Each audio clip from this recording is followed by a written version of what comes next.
Listening and reading in Chinese can be a challenge, especially when your level is not high enough. To understand more and thereby also learn more, use scaffolding.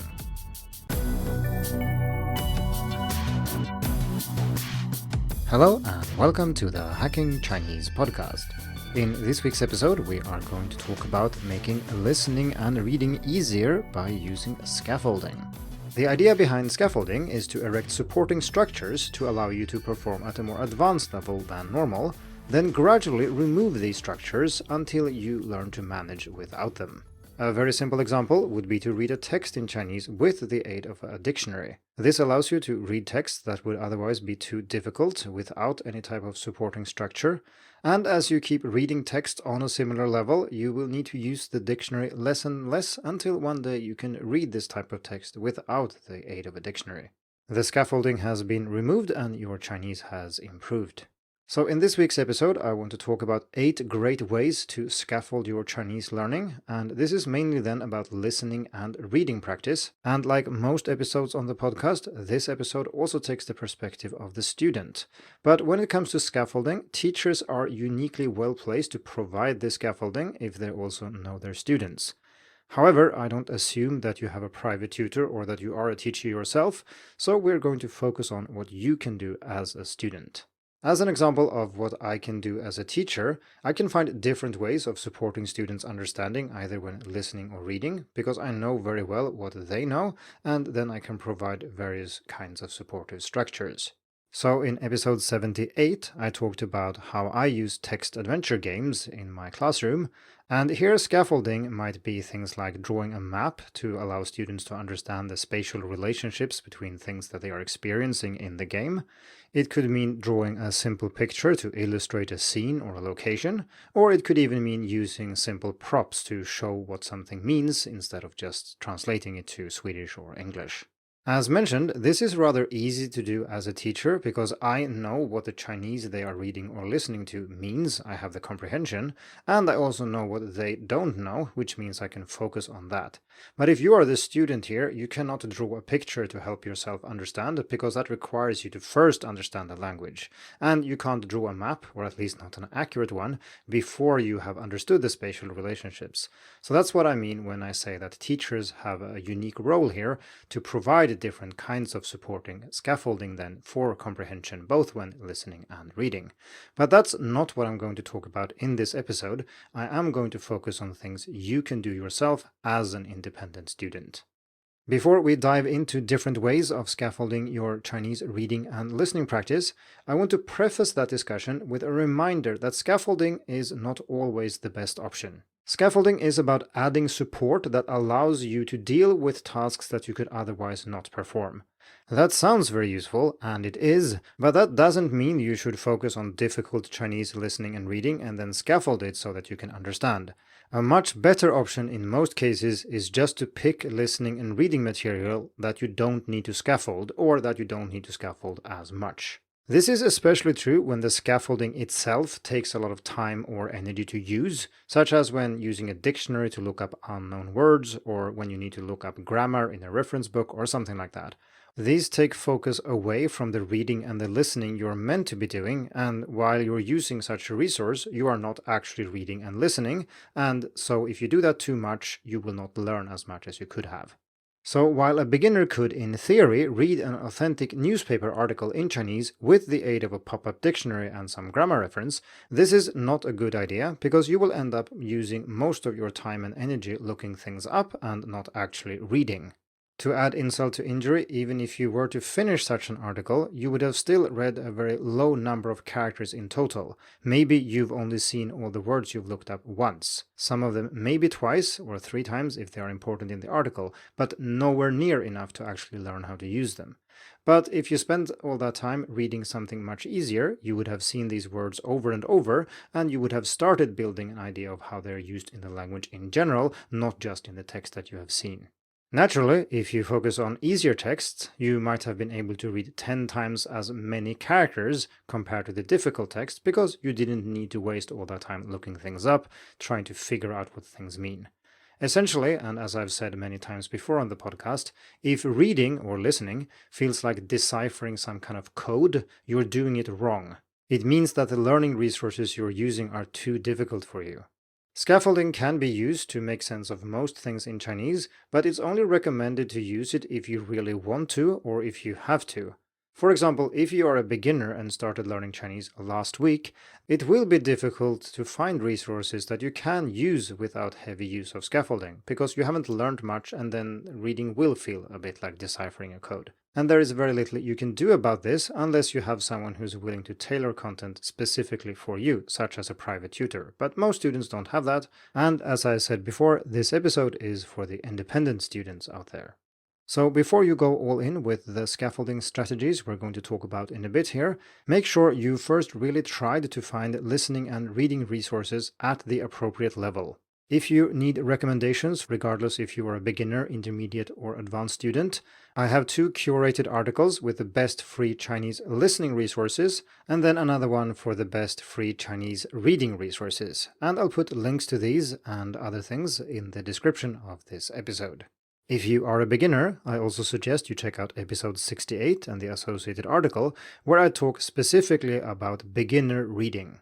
There is also a companion episode to that one, namely episode 130, which is about the same thing, but for listening. And these articles and episodes are not specifically about listing resources you can use, but more discussing various types of resources and how you should approach listening and reading as a beginner.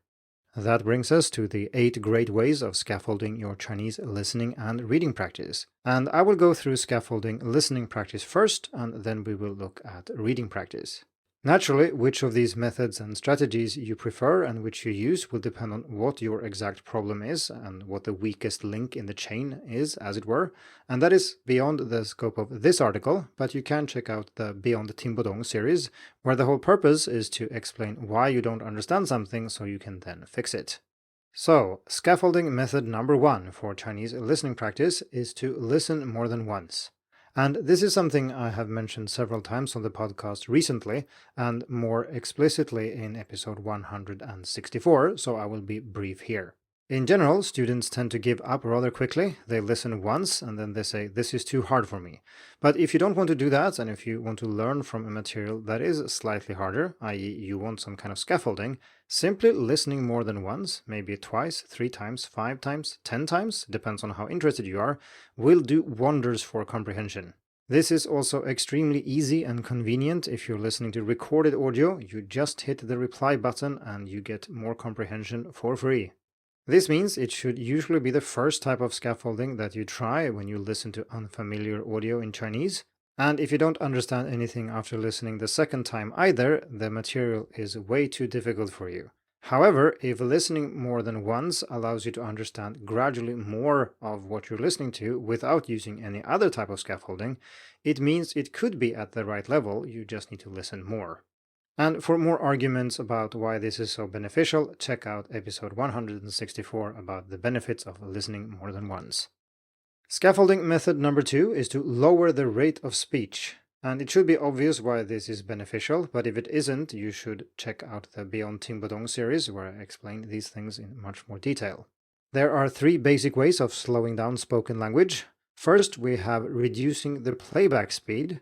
Then we have inserting pauses, and finally, you can just simply ask the person to speak more slowly, and obviously this only works if it's not a recording, which means it's usually out of our control, so let's focus on the first 2 methods.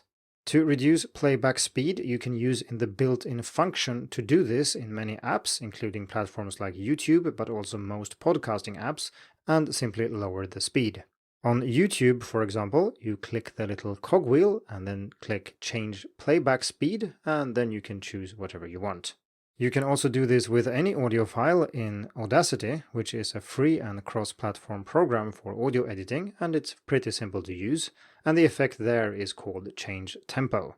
Another way to give you more time to process spoken Mandarin is to insert pauses, or rather prolong pauses that are already there. This can be tedious to do manually, but there are plugins such as extended silences for Audacity where you can do this automatically. These ways of lowering the rate of speech will give you more time to process the Chinese that you hear and will also make it more likely that you understand, but they have otherwise rather different effects on the learning experience, but this will be a topic for an upcoming episode. Moving on to method number 3 for scaffolding your listening practice, and that is to use written support. I think it's safe to say that for most students of Chinese, listening presents a bigger challenge than reading does. This is partly because when you read, you can spend as much time as you want on each character, each word, and each phrase and so on to figure out what they mean, and it's rather convenient to look things up. You can just click on them or maybe copy them into your favorite dictionary. And these things are rather tricky to do when listening. You need to be able to identify the pinyin and maybe the characters to get a good idea of what someone actually says. For this reason, using written support can be a good idea. And this could then be subtitles for a movie, or it could be closed captions on YouTube, the lyrics of a song you like, or maybe the transcript of a podcast episode. However, it's important to keep the goal of practicing in mind here, because if you start reading a lot, maybe even before you listen, you are not actually practicing listening ability that much, so only use the written support after you have listened to fill in gaps and to make sure you understand something completely. Do not read and then listen. Naturally, the best way of obtaining a written version of the spoken Chinese you're listening to is to choose a resource that has both. While it is possible to use tools like speech-to-text to generate a written version automatically, this is naturally not as fast as just choosing a resource that has this built in from the start. Next, we have the final method for scaffolding your Chinese listening practice, and that is to visualize or illustrate the spoken language. This is essentially a non-linguistic version of the written support above, so you get information from something other than the spoken Mandarin, in this case visual support of some kind, such as pictures, video, or similar. A movie in Chinese is easier to understand than a radio play, and a news broadcast on TV is significantly easier than the same content being broadcast over, say, radio. The reason for this is, of course, that you can get a lot of information from the pictures, you understand the situation, you see what's going on, and this can also aid your processing of the spoken language. And this is not cheating, this is how listening works in real life, because normally when someone says something to you in Chinese, you have context, you know where you are, you know what they look like and things like that. You have, in fact, a lot of information about what they might say, and this aids your processing of the spoken language greatly. And so when practicing, you can also use this as a way of scaffolding your listening practice. Similar to using written support that we just talked about, the easiest way to get this type of visual support is simply to choose resources that have visual support in the first place. So a good example of this would be movies, as I mentioned, TV series, a story with illustrations, and so on. You can rely on technological tools to generate images for the Chinese content that you are listening to, such as using an AI image generator of some kind, but as I'm recording this in early 2024, I don't think that these are good enough to give you reliable input that will help you understand what's going on. Or at least it's hard to verify that before you understand what you're listening to, and then it's kind of too late. The crux here is that the visual support needs to show the content of the spoken audio, or at least be in line with it, because otherwise having visual support is actually detrimental to your listening ability, and you're better off not having any visual support at all. However, the AI tools generating images are likely to get much better very quickly, and as I said, they are already quite useful for this, it's just that they are not completely reliable. So those were 4 ways of scaffolding your Chinese listening practice, and of course there are more ways than these 4, but I picked my favorites. If you have recommendations or suggestions for other specific tools or general methods for scaffolding listening practice, please head over to Hacking Chinese and leave a comment. As mentioned before, to be able to choose the most optimal scaffolding method for you, you need to better understand the listening process, and that is something I discuss in the Beyond Tingbudong series, which starts in episode 111. Moving on to the next section, where we will discuss 4 ways of scaffolding your Chinese reading practice. In general, I think that scaffolding reading practice is a little bit easier than listening practice, because reading in itself is more tangible, less ephemeral, and as I said, you can easily use dictionaries, which is indeed the first type of scaffolding that I recommend. And here we're talking about digital dictionaries because using a paper dictionary takes way too much time away from the reading itself. If you haven't read it already, I recommend a guest post on Hacking Chinese written by David Moser, which is called The New Paperless Revolution in Chinese Reading, where he discusses why this is such a big deal and why learning to read Chinese these days is so much easier than it was back in the day. But that, of course, assumes that you are using digital tools to read, and one of these would then be pop-up dictionaries or digital dictionaries in general. The benefits here should be quite obvious, I think. Reading a text with a dictionary compared to without a dictionary is considerably easier, which means you can reach a higher level or deal with Chinese at a higher level. Indeed, I think that this type of scaffolding is so powerful that some students tend to use it too much, so keep in mind that you will learn what you practice, meaning that if you always resort to a digital dictionary as soon as you encounter something you don't understand, you will not practice your ability to deal with unknown vocabulary in texts without a dictionary, of course, and that is something that is required to be able to read on a higher level. I'm not saying that you should uninstall your pop-up dictionary in your browser or phone. I'm just saying that you shouldn't use it all the time, and you should at least try without using it first. And more importantly, if you haven't used such a tool, you definitely should. The next scaffolding method for Chinese reading practice is to annotate the text. And this is essentially a variation of what I just mentioned. Instead of using a tool that will give you the information, you use another tool to provide the information beforehand. For example, you can use a tool to generate pinyin for the text that you are reading, and for recommendations for specific tools, please see the written article on Hacking Chinese. You can also use tools to generate word lists for articles that you are reading, and this is then different from using a pop-up dictionary because while it gives you access to the information you need, it doesn't make it too easy for you. So you're then less likely to overuse it, but it's still much more convenient than having to look up each word individually in a dictionary.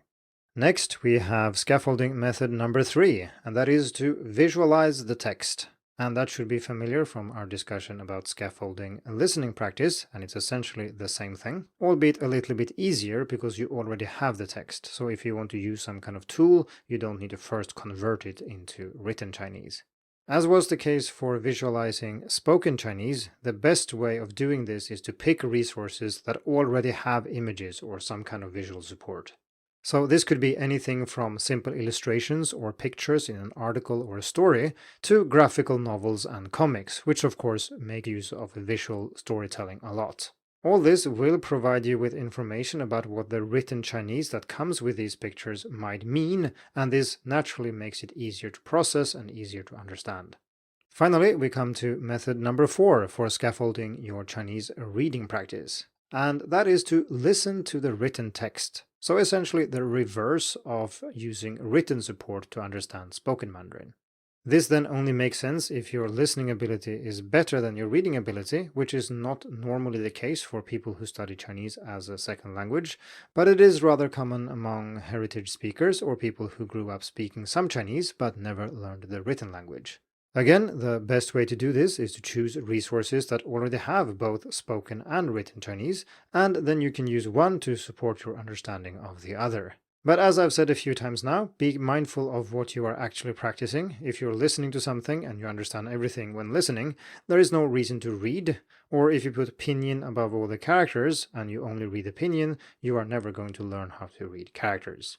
You can also use various text-to-speech tools and generate spoken audio from the written Chinese that you're reading.